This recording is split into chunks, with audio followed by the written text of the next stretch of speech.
Breaking news చూస్తున్నాం. దేవర pre release event రద్దుపై స్పందించారు hero NTR. Event రద్దవడం చాలా బాధ కలిగించిందని అన్నారు.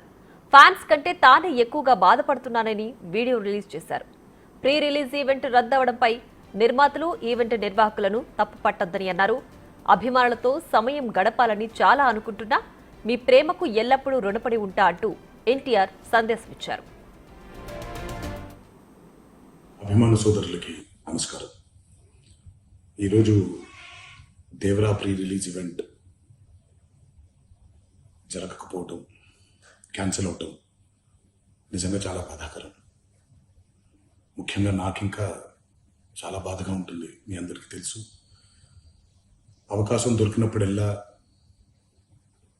మీతో సమయం గడపాలని, దేవరా మూవీ గురించి, దేవరా మూవీ కోసం మేము పడిన కష్టం గురించి మీ అందరికీ వివరిద్దామని నేను చాలా ఎక్సైటెడ్గా ఉన్నాను. కానీ సెక్యూరిటీ రీజన్స్ వల్ల ఈ ఈవెంట్ని క్యాన్సిల్ చేయడం జరిగింది.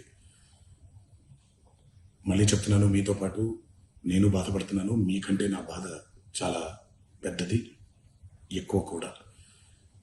కానీ ఇది ఇలా జరగడం దేవరా ప్రొడ్యూసర్స్ వాళ్ళు, లేకపోతే ఈవెంట్ ఆర్గనైజర్స్ని వాళ్ళని బ్లేమ్ చేయడం కూడా తప్పనేది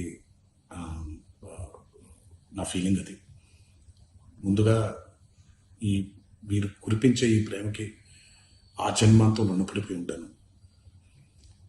కానీ ఈరోజు మనం కలవకపోయినా సెప్టెంబర్ 27వ తారీఖు మనందరం కలవబోతున్నాం. దేవరా చిత్రాన్ని మీరందరూ చూడబోతున్నారు. మీరందరూ చూసి, నేను ఎప్పుడూ మీకు చెప్పినట్టే, మీరు కాలర్ ఎగరేసుకుని తిరిగేలాగా చేయడమే నా బాధ్యత అని, దాంతో వచ్చే ఆనందం ఎంతో నేను మాటల్లో చెప్పలేను. 27వ తారీఖు సెప్టెంబర్ అదే జరుగుద్దని నేను ప్రగాఢంగా నమ్ముతున్నాను. శివగారు ఎంతో కష్టపడి ఎంతో అద్భుతమైనటువంటి సినిమా తీయడం జరిగింది.